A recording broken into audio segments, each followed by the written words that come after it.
Hello, hello, and welcome to Death Cafe with me, your Latinx death doula and bruja, Pastel Supernova. This is where we take time to have heart-led conversations about death, dying, and loss. I'll be sharing personal journeys and also speaking with insightful minds about everything to do with the inevitable. If you're the type of person who laughs during uncomfortable or serious moments, this episode is definitely for you. You'll meet April, a vibrant and honest creative who made it really natural to talk about the death of her loved ones, jumping into a whale's mouth, and also going through sobriety, all with an open heart and a high sense of humor. Hello. Hi. Could you please introduce yourself to us? Yeah, I'm April Wasney, and I'm a producer of all things, events, documentaries, films, whatever, life, lots of things. Yep. People collector and connector is like something I've been saying for years. So I don't know, I just like people. And we like you. Yeah. And for those who don't know you, we'll get to know you. And I'm telling you, April is a warm-hearted, funny, lovingly called bog witch. So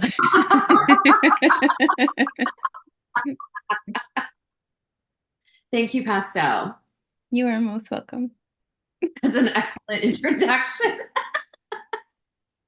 I know you from time and I know some of the experiences you've been through, but not thoroughly.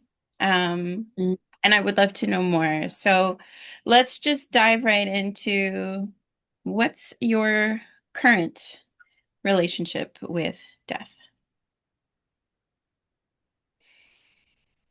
It is my current relationship is with death is like active.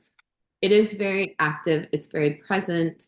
And I say that in the sense like I feel like I'm constantly in a relationship with death, figuratively and literally. Mhm. Figuratively in the sense of this essence of constant death, rebirth, transformation within my own self. Yeah. And literally, uh, well, the state of the world, right? There's a lot of death going on, unfortunately. Yeah. And then also, there's just been a lot of death in my life in the last few years. Last year, almost a year ago, my mother suddenly passed away, um, and we had been estranged for 13 years. Um, and then a good friend's mother had passed away as well. And then in late 2024, my one of my best friend's father passed away. And it's like I'm part of my own process with death, a journey with death, and also I've been around for other people's journeys as well. And so it's just like death has always been present. And I think in the last few years, I've just really started exploring like, what does death mean to me? And what does grief mean to me? And I think uh, death and grief it's always, it's part of life. It's part of life. But I think more so in the last few years, I've been really exploring that, what it means to me. Um, and it's been a really wild journey. Yeah. But I really started focusing in on it, I would say early 2024. I just got really curious about it because there was so much change in my life. There was so many endings, like a lot of abrupt endings. And then in between, I realized all these subtle endings uh, that were part of all of this. Hmm. And and then I identified, I was like, oh my God, that's death, that's grief, what does this all mean? You know what I mean? Because I'm the type of person that likes to figure out the patterns in life and the meaning in life. And while death can be literal and figurative, um, I realized that death is a teacher. Yeah. 100%. Yeah, It's a yeah. Fantastic filter. know, I could go on and on about death. I don't know, death is really transformative, even when you lose somebody in your life. It gives you this like perspective that you never asked for. Yeah, church. So, Church. when you say it's active in your life, Mm. aside of things happening, life going up and around the corner, tell me more about how you keep it sparked up. I think it's just a gentle, simple awareness of it. Hmm. You know what I mean? And it doesn't need to, I think it's actually like death has really kind of come into my daily life in little categories, be it like my spiritual practice, Hmm. you know, the weather, seasons, Yeah. like winter, spring, summer, fall, repeat, you know, fall, it's like everything is preparing to die. Winter, everything dies, cocoons, we go under. You know, that nature is doing that, but then also we're following along and during winter we're resting. It's winter right now. I am in full blown hibernation death mode. I'm allowing myself like but I'm allowing myself to rest and be quiet and let all the gunk that needs to fall away do so so that come the spring I can reemerge, you know? It's like just the constant check-in with myself is like what's happening here, Yeah. what needs to stay and what needs to go. But then it's also just being present in the world without sounding cliche of like, okay, there's major issues going on. There's death in the world. Yeah. How am I showing up? How am I not? But also like, how am I being there for my friends who are experiencing death and grieving? Like death, grief. Like I wanted to ask you, like, do you feel there's a difference between death and grief? Like, are they twins? Are they sisters? Are they the same thing? Like, For me, grief is like a soundtrack, and death is um, a moment. I always have music playing in my head around. I've always got some mm, kind of rhythm going on. And my first loss was the death of a pet. I started to learn what it's like to be really, really sorrowful and still laugh and, be this and something else. So it's always playing throughout. It's mm, not always mm, the loudest song in my day, but mm-hmm. grief to me is just forever playing, and it accompanies some things quite beautifully, and other times I wanted to stop, like it's always there. And Yeah. death, or for me, it's more like a happening. So that is the moment of transition. That is the last breath for me, or the shed. So to me, Mm, they're different. To me, like grief and love are more like one and the same. So interesting. yeah, when I'm feeling deep grief for someone I've lost, let's say my mother, uh, Mm, I know she's close. I know she's in the room. A lot of shamans say that when you feel it, it's not so much that you're suddenly sad, but the mm, amount of love you have for that connection is present and reciprocated in the moment. So it just feels overwhelming because we are used to expressing the love in a certain way that is no longer possible. So it becomes frustrating. mm. I really like that you know you track grief as a soundtrack. because it is because it's not linear. It's always there. You know, Yeah. for me, like I've had lifelong ambiguous grief Mm. with my relationship to my mom, Yeah. you know, and it's like the mother that I once knew versus the mother that she became versus the mother that I lost, like Yeah.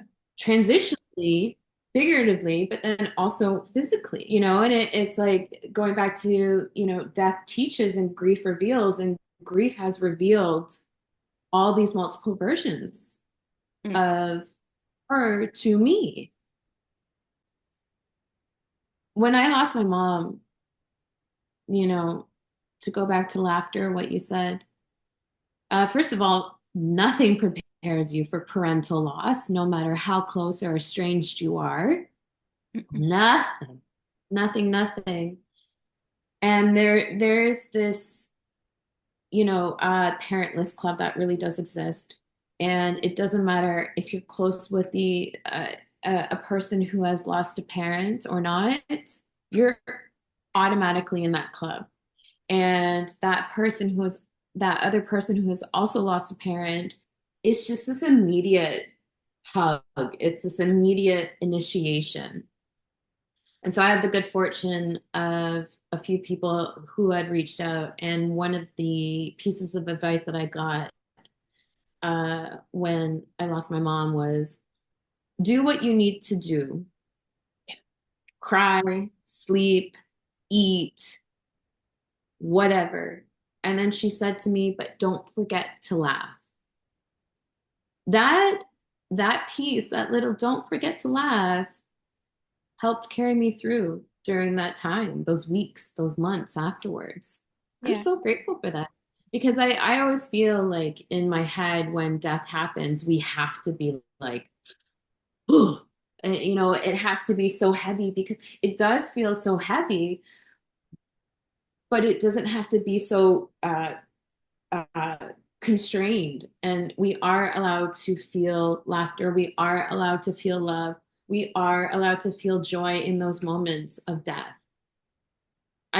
For so long, it was just so single vision. Like, death is scary. Death is horrible. Death is like this. It just felt like it was like this fear mongering thing. But in the last few years, it's like, actually, no, death is a very, very beautiful. It can be very gentle, even as hard as it can be. Um, Especially when death is sudden, you know, and something feels like it's been Yeah. ripped away from, be it a person or a job or identity or relationship or whatever it is.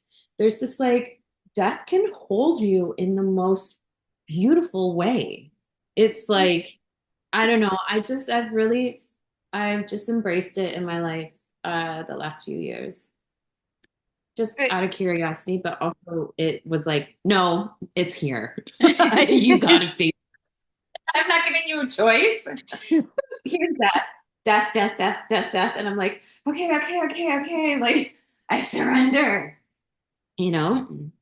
I think there's something beautiful in saying I surrender because the moment you do, you can actually face it for what it is, and then the curiosity can come in. Because if you're chasing or being chased, if it feels like it's coming Mm-hmm. for you and you're running, running, running, uh, it's shadow work, right? It's just like anything that we try to hide about ourselves. We're like, no, no, no. And so it becomes bigger and stronger and scarier. And then if Yeah. you face it, it takes cojones to do that. And it might take a few times of like turning back and then looking again and then, dosing in and out. You start to get, I think, a more thorough picture of what it is and what it is doing in your life. And it's Mm-hmm. easier to look and see details and things and okay, can I can I face you on this angle? That side's too scary. I'll be here. Like you can start to get perspective and regain your footing. Yes, I agree with you. Like, you know, you've known me forever, so I feel like you've seen a lot of different versions of me, like the Hmm. same, but just very different. Yeah. And and I feel like maybe you can confirm this or not, but I was always hyper vigilant. Oh, yes. Hyper vigilant. Yeah.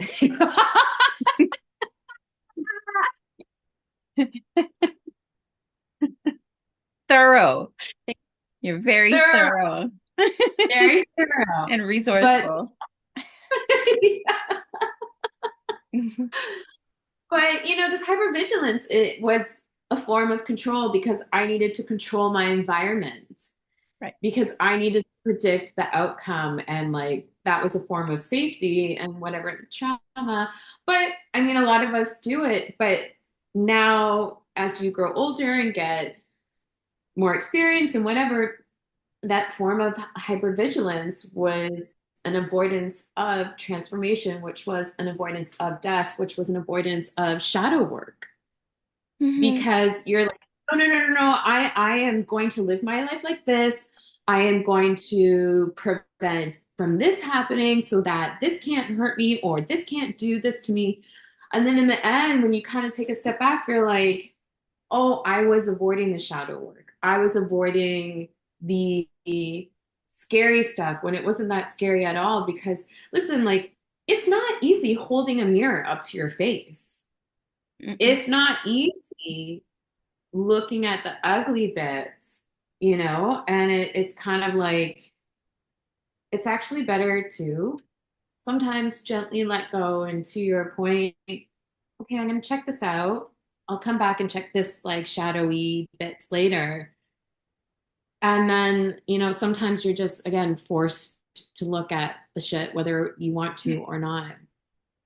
Yeah, and to realize it's not necessarily shit. It's just this opinion you've been carrying, and then you just have to accept it for what it is. And then, okay, like, we use manure in Yeah.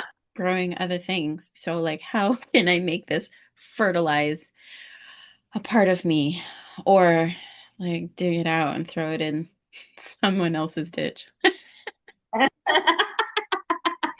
Just kidding. Just kidding. But also, But it's even, it's nutrient.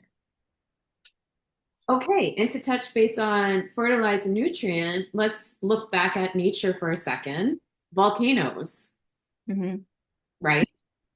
There's like two types of volcanoes. There's the red volcano, which is like lava. And then there's the other type of volcanoes, which is a gray volcano, which is the smoke. And those are the more dangerous ones. Those are the ones that are considered like they create death, right? Like, look, a gray volcano exploded and erupted Pompeii, and it killed a bunch of people with its ashes, its smoke, and its ashes. But if you look at those ashes, how much nutrients are in there and the fertilization. So once those gray volcano ashes have settled, you can go back and look at that soil and look how nutrient rich it is and the types of things that can grow from it. So Hmm. if you take a minute and even just apply that, you're like, okay, yes, great volcanoes are scary and they can kill a bunch of people. But just to go back to the death rebirth cycle of endings and new beginnings, I don't know, it's everywhere. It's all the little nooks and crannies of life. I want to Go for take it. that analogy. Like, let me get real close and look at you. Can can we take that same perspective and have you tell us the three aspects, because you mentioned it before, of your relationship with your mom? Boom, like three transformative Mm. Hmm. gulp pounds of ashes.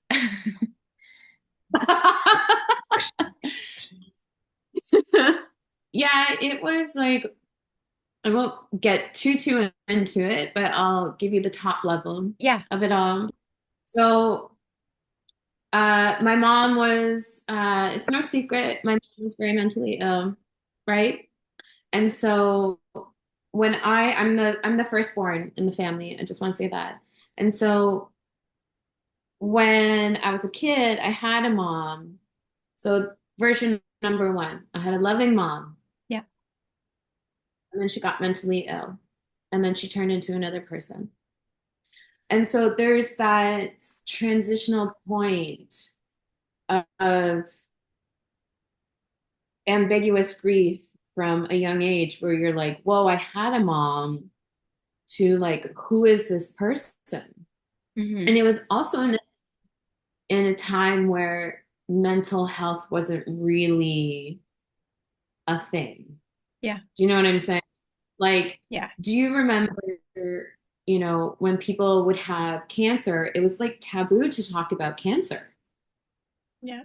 And then eventually people, resources and funding and like everyone started to get cancer. So it became less taboo. And as terrible as cancer is, I think when things become less taboo, I think that's a very beautiful thing, Hmm. because community comes out of that, is what I'm trying to say. Yeah. So, anyway, mental health at that time was taboo.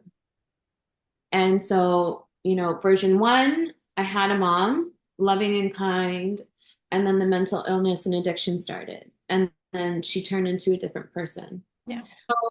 One, two, and then the third version of her was who I became estranged from. And then when she passed away, it's like I I had before she passed away, I had spent like my whole life trying to come to terms with who is this woman? Who does she become? Like, which version of her am I loving? Which version of her am I staying away from? Right. And the grief and the hurt and the love and the anger is so enmeshed, and it's so like it's messy. And Hmm. when someone is still alive, you're just like, I want to have a conversation with version one, Right. mom. And then when she passed, that was like a few body slams of shock. Like you're Yeah. like, holy shit, like I need to come to terms with things that I thought I came to terms with already, and maybe I haven't. Hmm. And that's why where I kind of realized like death teaches and grief reveals. So death taught me that perhaps I hadn't, you know, well, death taught me that it's real and mortality is real, and, things do end. But amongst all the grief, the ambiguous grief, the actual grief itself, once my mom passed away, it was like it revealed to me these multiple versions of my mom that I wasn't able to see before. And it's for me to hold.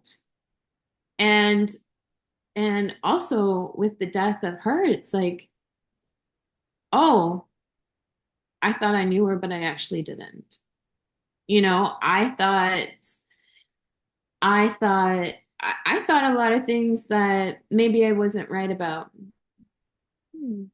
And then in the last year, almost the last year, you feel that there's like these little cosmic winks that come where, you're like, oh shit, she's saying hi. And whether or not people believe that, I believe that. Yeah. And you're like, oh, okay, I feel in my heart she's at peace now. Hmm. And the healthy version of her, wherever she may be, is saying hi to me in her own way. So it's like it's really like I'm still obviously in it, but it's like what do I make of this? What do I make of these versions of grief? What do I make of this death? And who am I in all of this? Yes, I was gonna ask, in those deaths, there's also different deaths of a certain kind of child you were, and then the kind of woman you became. And those are disenfranchised. People don't really talk about those at all. Like we talk about it in terms of this exists, but in the running, especially in a time where we didn't talk about mental health so much, so it wasn't like you were going to go to school and talk to your teacher, your besties about it, maybe. Um, Nobody's talking about it, so you have to deal with this on your own. So, what, who did you lean on? What did you do? Did you do anything at all? How did you hold Like that? like as I was grieving all of these versions of my mom and Yeah, throughout life, you or personally.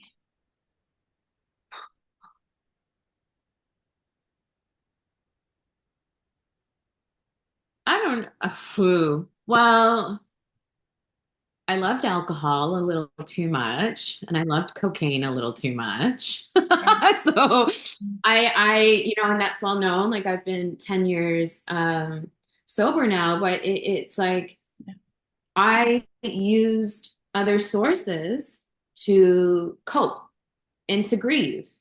And that was also during a time when being a party girl was celebrated and not realizing that, oh shit, maybe that's like, maybe you got some other shit you got to deal with underneath. Like, what's the symptom of all of this, right? So I relied heavily on alcohol and drugs. Right. It was fun until it wasn't fun anymore, you know? And I think that's where listen, I have experienced death since I was a kid, like, grandparents, and, I lost a few friends in high school and Yeah. all of that. But I think my first real death of self was when I got sober because I used alcohol definitely to grieve, to cope with grieving of things of the past and things I couldn't handle. Mental health at that time, it's like, sure, I had like a therapist here and there, I had a psychiatrist here and there. And, it was kind of like cute to go to a therapist at the time. Hmm. Yeah. So, but now I'm glad that everyone's like, hey, I'm a year sober. Hey, I'm 3 years sober. Hey, sucked doing it, but I did it. And now I'm happy and healthy. And hey, I've got like people are so much more vocal about mental health now. It's beautiful.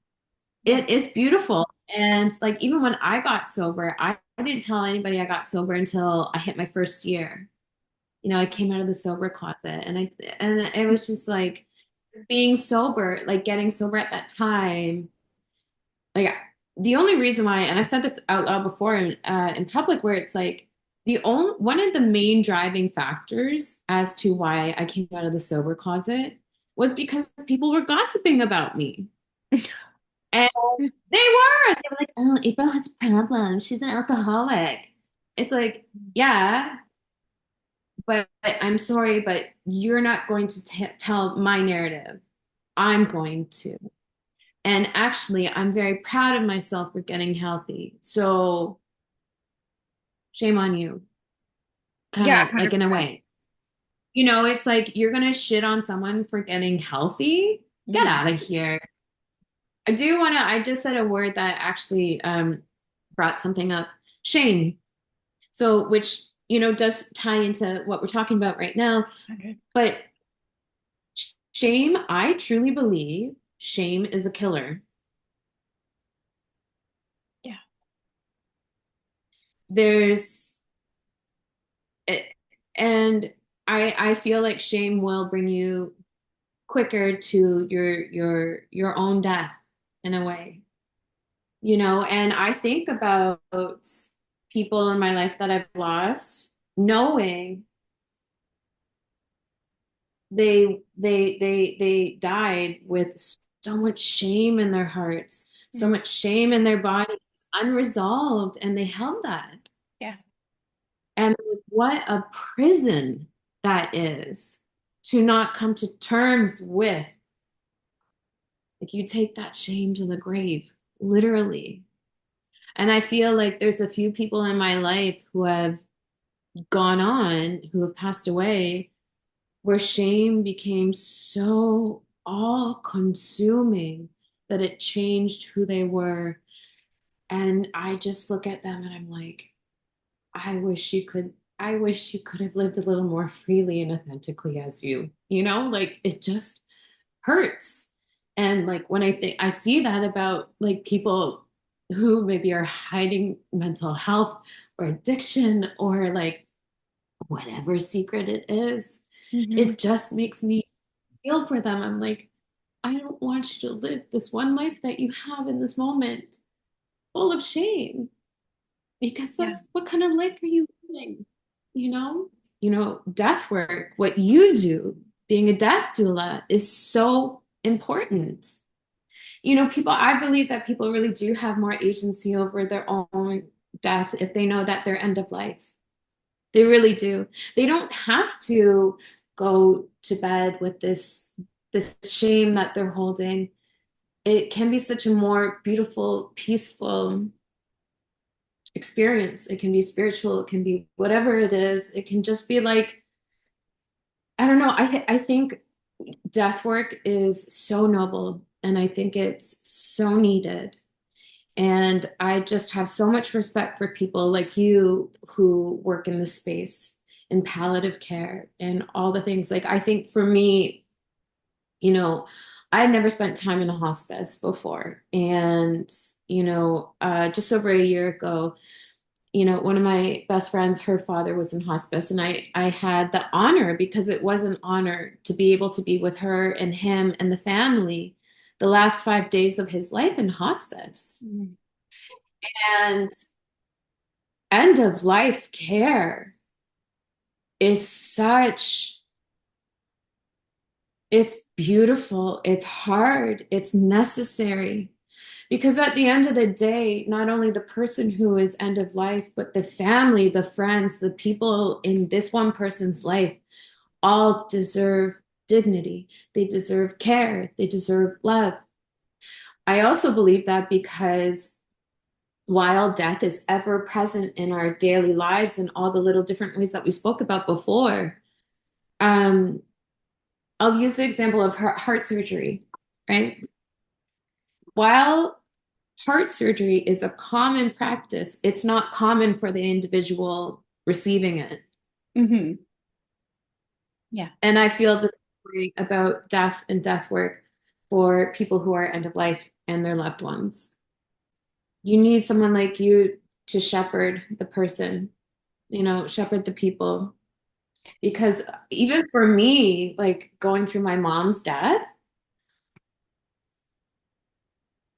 that there's certain things that I didn't know to expect, what to do, cleaning out her apartment, finding the paperwork, doing the administrative duties while going through it and going through like Yes. calling the services, calling like the sheer administration of it.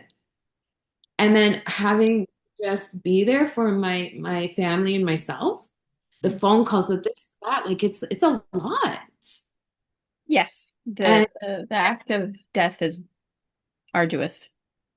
it really is. And it's just even like being in hospice those last 5 days, like the people that care, the volunteers that care, like that make food, good, beautiful, healthy, nutritious, comforting food for people who are going through these times, and their whole lives have to stop. The people like this end of life. It's like, uh, it's just really important work. And for me, it's like going through so much death with people that I know and even just transformatively within in the last few years, just to touch on it, loss of identity.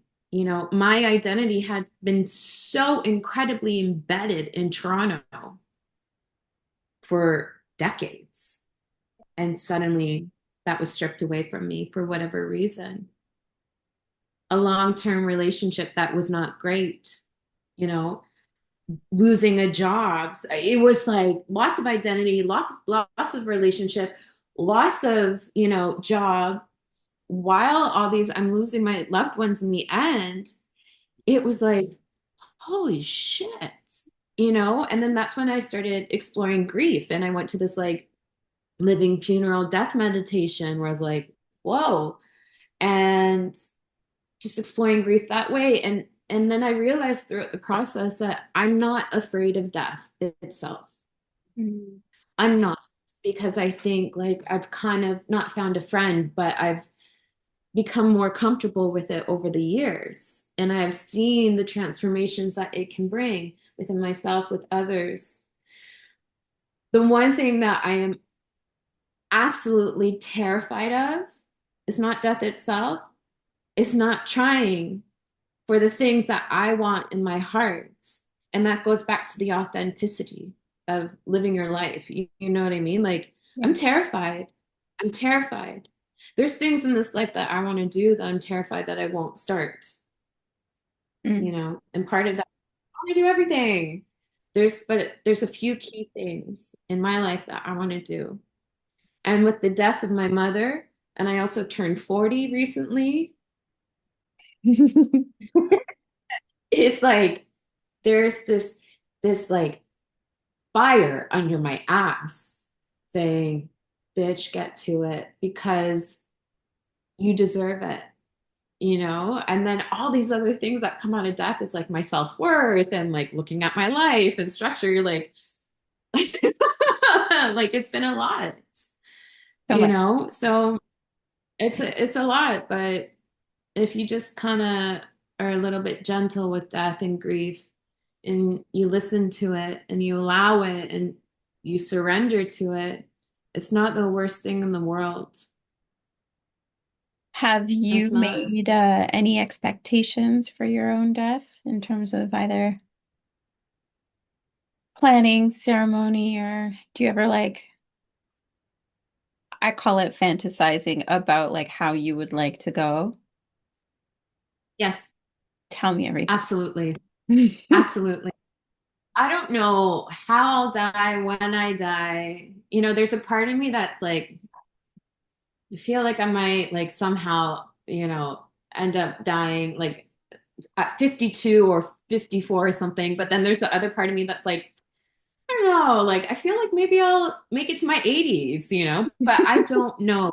That's the one thing that I don't know, and that I think with death, where some of the fear comes from is that uncertainty part, right? But the one thing I do know for sure is when I die, I want to be cremated. I Okay. want half of my ashes to go into a wild whale's mouth. I have mapped out the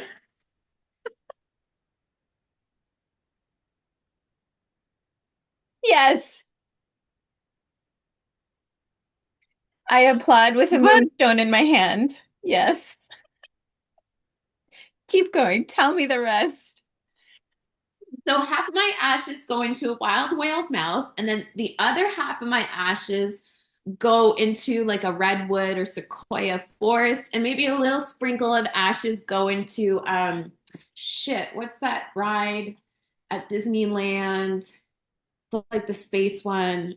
I don't know. It was so amazing. I had so much fun. But going back to the wild whales, so I've even mapped out the migration of the whales. So it's humpback whales. Okay, so they migrate from the western coast of Australia down to the southern coast. So there's like a ton of whales. There's like a ton of humpbacks down there, right? Okay. So they're all like hanging out, they're eating, they're chilling out. And the way that humpback whales feed, because I love, first of all, whales and trees are so majestic, okay? Like super respect to whales and trees. I love them so much. Like they're just, it's just ecstasy to see a tree or a whale or whatever. Anyway, so the way that humpbacks feed is that they create this like bubble net, and then all of them come down, and then there's a bunch of them, so about like three of them will come up and open their big ass mouths,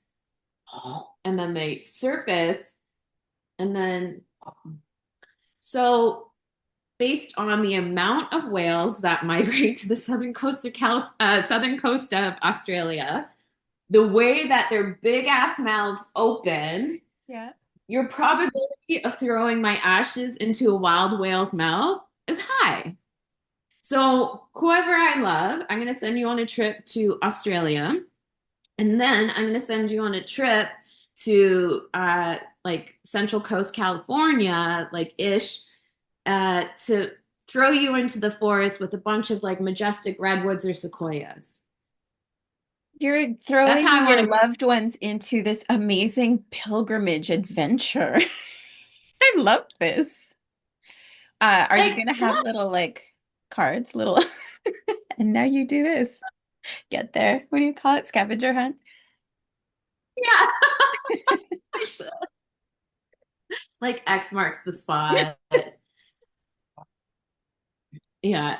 Someone was like, "Oh, that's not safe to throw into the whales." I'm like, I'm Girl, sure by the time that I die, it'll be like biodegradable shit, okay? So I think we're fine. We'll figure it out. But yeah, and like just humpbacks and like whales and trees are just so cool. And I think it would be like a really true, authentic way for me to like peace out. I want this all to come to fruition. I love it all. And if I'm alive, to see it happen, I want to document this. This is amazing. Yeah. Good for you. Wild Whales Math. That's a new Yeah. one, and that's on the top. It's top tier. Top tier death wish. Yeah, that's what I want. Yeah. Um, I have a question because we've been talking so much about transformation and all of the versions of you. I love Hmm. that you acknowledge all the versions of you. And I'm sure you got to meet them intimately, especially when you were going through the waves of sobriety challenges. Do you have any last words that you haven't said for anyone, either living or dead, or past versions of you? Yeah. Yeah. Um, to the people who have done me wrong, and I have given them the good grace of peace, love. Um, I would love to say, fuck you. Yeah. Fuck you. Like, I'm trying to live my life with compassion, you know what I mean? Because like you kind of have to live life with compassion to get through this world, but also like sometimes people who do us dirty, you gotta have compassion for them because maybe they're going through shit and they're taking their shit out on you, or they just don't have the, within them to figure it out to be better.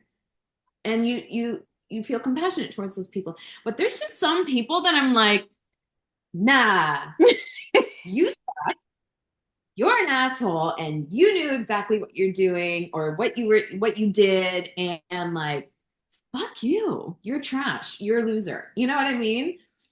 And so because there's times where I'm like, I don't want to take the high road, I don't want to take the high road. But I see your spirit being like, fuck you. And then you dive into the ocean.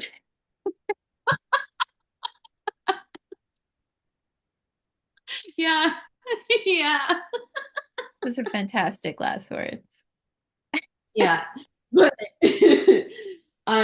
that's kind of that. Like my unspoken to other people, because I think I'm pretty open and honest as much as I can with the people that I love, and I tell them as much as I can without being suffocating or overbearing. Sometimes I am, heyo. But and I love to tell my people that I love them.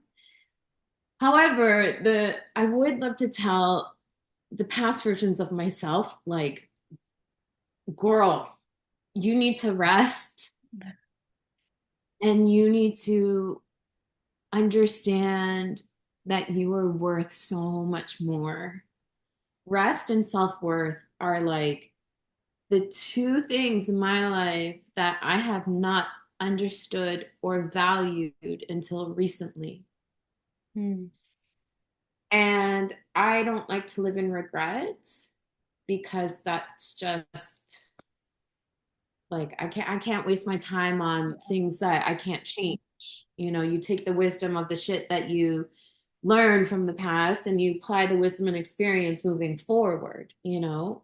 Yeah. Um, but rest in self-worth, I would tell my old versions of myself to honor those and to know that I am worth the love and the things that I needed at the time, you Mm. know. It's like those are the yeah, I like that. because I think that would have helped me along the way. But again, past is the past, can't change it. Today is only today, right? Yeah. So Would you like to shout out any loved ones that have transitioned? Anyone you're thinking about today? yeah, my grandma Stella. I Stella. love her so much. Her birthday's coming up on January 11th. I miss her so much. I love her. I have like two tattoos for her. She's just, she's always shown up for me, like at times, you know? Mm. The love that I felt from her as a kid, you know, I think I lost her when I was about 7, 7 or 9, something like that. But her imprint on me, her love, that that warmth that I have been able to carry from a child into my 40th year, like I still feel that. That is the legacy that that woman left of who she was, her kindness and her warmth, those memories. And I'd like to shout her out. I miss her. I love her. I know she's with me. I know she's with me. Cheers, Stella. Stella. It's a great name. But the before I forget, the one person I want to shout out who has gone on before is Joe O. So Joe was and Magda. Joe was one of my first loves. One of my first loves, and I lost him when I was about, I think I was 20 or 21. Oh, young. Yeah. And he was a kind, like he cared about people, he cared about community. And then Magda, she was 17 when she passed away. So she's she's been coming up in my head lately, not often, but in particular markers of time. And she reminds me of that version that we were and promises that were made back then Mm. and have those promises fulfilled. So it's interesting, like people who have gone on, and when you think about them, you're like, right, we made that promise to each other. Right, you taught me that. You were like that pillar in my life that represented love or ambition or the future. So I'm grateful for everyone that's come into my life and who has left, you know, Yeah. physically or figuratively. So to Joe and Magda, Thanks, April. thank you. Thank you for having me. Thank you for engaging in important conversations. I love everything you do. I do love how you're so open online about your healing work. So I commend you and I encourage you to keep going. It imprints on me, and I'm sure it imprints on a lot of people, and it's excellent, excellent uh, love work that you're doing. Thank you. And there it is. Thank you for listening. To know more about everything I do, find me on my website at deathdoulapastel.com. You can send topics for conversation or personal stories, or find me on Instagram at Death Doula Pastel. I am here for you. I want to know what you want to talk about, and I want to speak with you. So find me, tell your friends, rate. All of the sharing makes a huge difference. Until next time, blessings and respect.